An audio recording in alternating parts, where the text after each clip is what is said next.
और हर उस मार्ग पर सुनाई देती थी जहां पर स्वतंत्रता का स्वप्न जीवित था। फांसी पर चढ़ते हुए क्रांतिकारियों के अधरों पर अंतिम उच्चारण था वंदे मातरम। गुरुदेव रविंद्रनाथ टैगोर ने जब इसे अपने स्वर में गाया तो यह केवल गीत नहीं रहा, बल्कि भारत की एक आध्यात्मिक अनुभूति बन गई।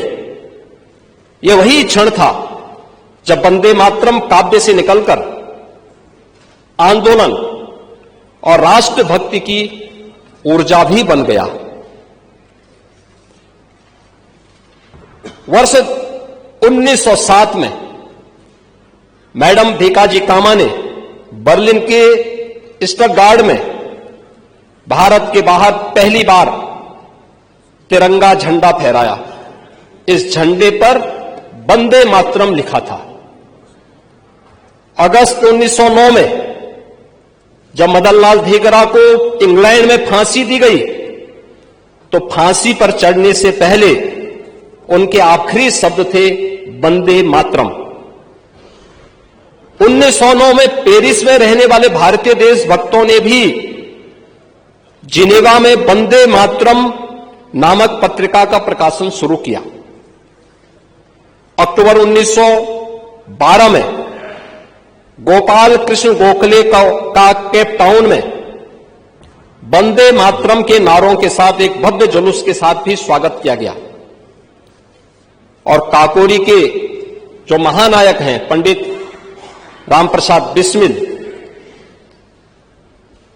की जो प्रतिबंधित पुस्तक थी क्रांति गीतांजलि, इसमें पहला गीत मातृवंदना वंदे मातरम ही था।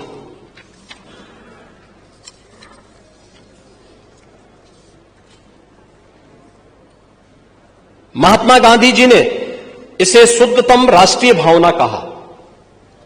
उन्होंने स्वीकार किया कि यह गीत राष्ट्रभक्ति की भावना से मंत्रमुग्ध करता है। 1905 में दक्षिण अफ्रीका से प्रकाशित अपनी पत्रिका इंडियन ओपिनियन में उन्होंने लिखा, यह हमारे राष्ट्र गीत के समान लगता है। यह 1905 की बात है। गुरुदेव रविंद्रनाथ ठाकुर ने कहा, यह मन को एक सूत्र में बांधता है। और एक सुखद संजोग देखिए, जब ये देश आजाद होता है 1950 में 24 जनवरी को संविधान सभा ने इसे राष्ट्रगीत के रूप में स्थान दिया।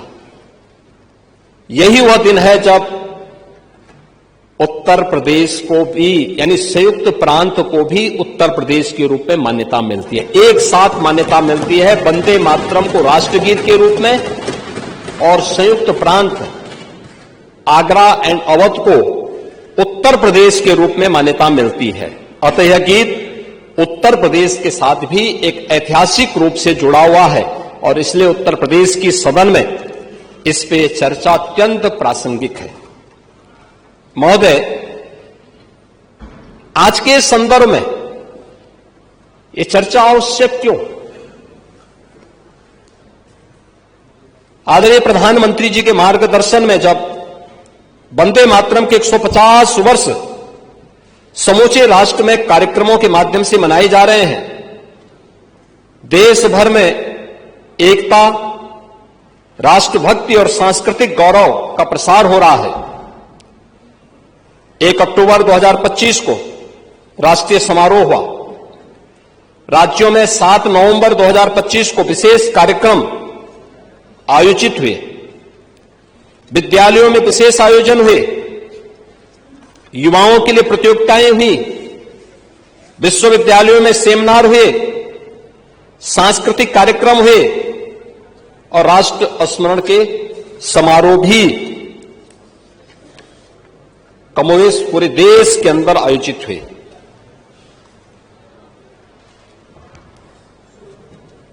वंदे मातरम पर हमला आज से नहीं हो रहा है। जैसे एक प्रवृत्ति चली आई है स्वतंत्रता से पहले भी दुर्भाग्यपूर्ण था कि जब अंग्रेजों का विरोध करने वाली कांग्रेस भी उस दबाव में झुकती हुई दिखाई दी थी। भारत की आजादी के संघर्ष को दिशा देने वाले मंत्र वंदे मातरम कांग्रेस की तुष्टीकरण की राजनीति का पहला और सबसे बड़ा शिकार बनी थी। यानी 6 छंदों में गाया जाने वाला जो राष्ट्रगीत है उसको काट करके 2 छंदों तक सीमित करना, ये किसी मजहबी मजबूरी का नतीजा था या सत्ता बचाने के लिए राष्ट्र चेतना को गिरवी रखने की एक सुनियोजित साजिश।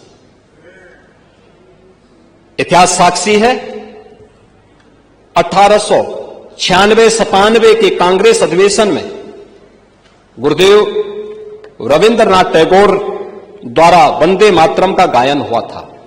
एक कांग्रेस का अधिवेशन था जो उस समय देश की आजादी का एक सबसे बड़ा मंच था और 1922 तक हर कांग्रेस अधिवेशन की एक परंपरा रही। तब न कोई फतवा था, न कोई धार्मिक कोलाहल। समस्या तब पैदा हुई जब राजनीति ने मजहबी मुखौटा ओढ़ा। कांग्रेस ने उसी को अपना नीति बना लिया था।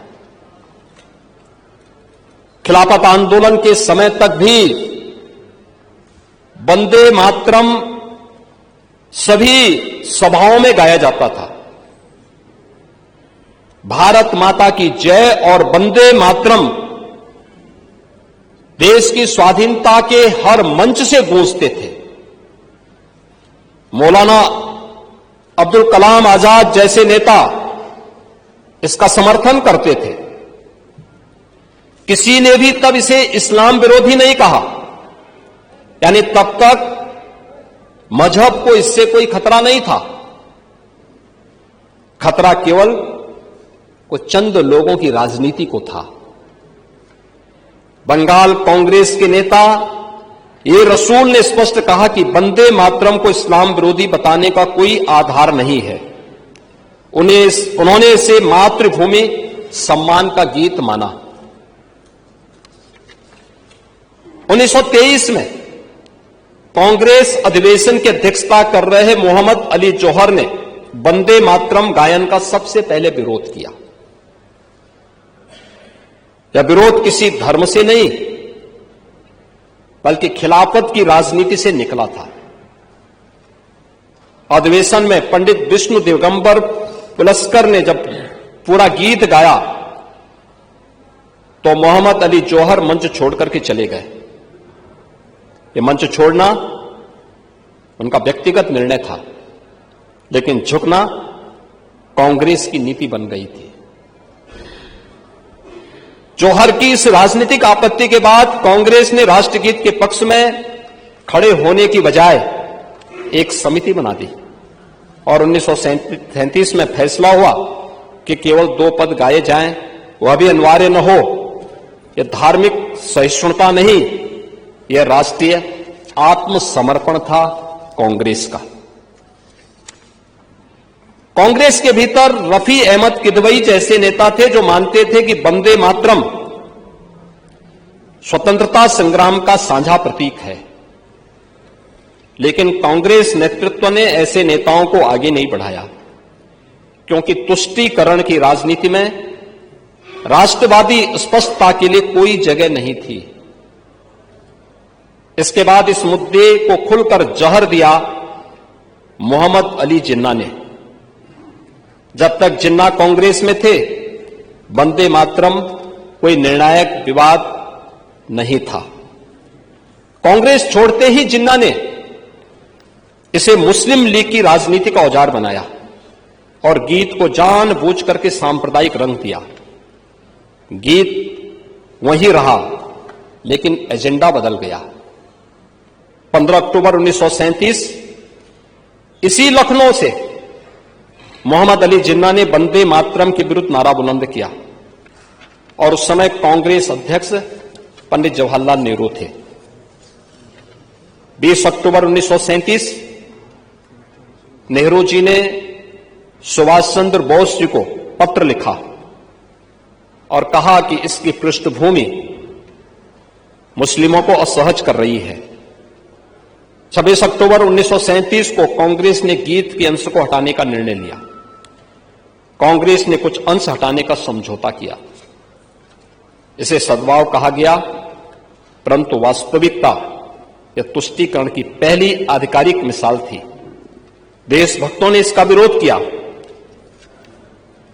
प्रभात फेरियां निकाली। 17 मार्च 1938 को जिन्ना ने कहा कि गीत पूरी तरह बदला जाए और कांग्रेस प्रतिकार की बजाय मौन। परिणाम क्या हुआ? मुस्लिम लीग का दुस्साहस बढ़ता गया, अलगाववाद की धार तेज हुई, सांस्कृतिक प्रतीक पर पहला समझौता हुआ और उसने देश के दुर्भाग्यपूर्ण विभाजन की नींव डाली। यानी भारत के विभाजन की दुर्भाग्यपूर्ण नींव वहां से जब हमने तुष्टीकरण के सामने राष्ट्रभक्ति को पूरी तरह कैद करके रखने का दुस्साहस किया, उसकी कीमत किस रूप में चुकानी पड़ी थी हर भारतीय जानता है। वंदे मातरम उस राजनीति का माध्यम बना, कारण नहीं। कांग्रेस ने तब भी स्पष्ट रुख नहीं लिया क्योंकि उसे राष्ट्र से ज्यादा सत्ता की चिंता सता रही थी। इस पूरे घटनाक्रम में तत्कालीन कांग्रेस नेतृत्व की भूमिका सबसे अधिक आपत्तिजनक रही। विवाद से बचने के नाम पर राष्ट्रीय प्रतीकों को बार बार सौदेबाजी की मेज पर रखा गया। ये उदारता नहीं थी, मान्यवर, यह सत्ता लोलुपता थी।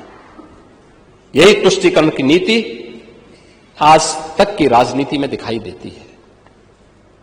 वंदे मातरम पर समझौता ये भारत विभाजन की एक मनोवैज्ञानिक भूमिका को बनाने की दिशा में एक षड्यंत्र था।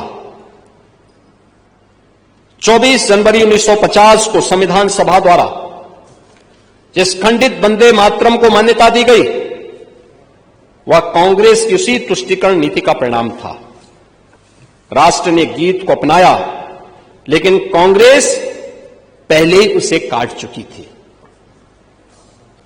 उसी तुष्टीकरण ने अलगाववाद को ताकत दी और अंततः देश का दुर्भाग्यपूर्ण विभाजन भी हुआ था।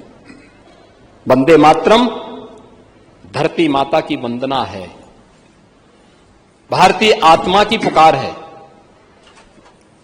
इसके साथ किया गया समझौता एक गीत का अपमान नहीं, यह भारत के राष्ट्रबोध का अपमान था और उस पर किया गया एक क्रूर प्रहार है।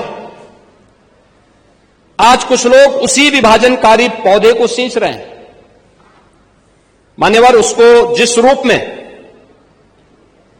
जो 1923 में हुआ था, जो 1937 में हुआ था, वही जहर फिर से देश के अंदर घोलने का प्रयास हो रहा है। तब राष्ट्रगीत को निशाना बनाया गया, आज राष्ट्रभाव को इसका निशाना बनाने का प्रयास हो रहा है। इसलिए निर्विवाद रूप से कहा जाना चाहिए कि वंदे मातरम का विरोध न धार्मिक था, न आस्थाजन्य था, यह विशुद्ध रूप से एक राजनीतिक विरोध था और राजनीतिक विरोध है। यह कुछ चंद राजनीतिक दलों के तुष्टीकरण की नीति, सत्ता लोलुपता, वैचारिक कायरता का दुष्परिणाम है। इसकी कीमत देश ने चुकाई है, जिसकी गूंज आज भी हम सबको सुनाई देती है। मान्यवर, यह चर्चा इसलिए आवश्यक है, यह चर्चा इसलिए आवश्यक है क्योंकि इतिहास केवल तथ्य नहीं, एक चेतावनी भी है, क्योंकि नई पीढ़ी को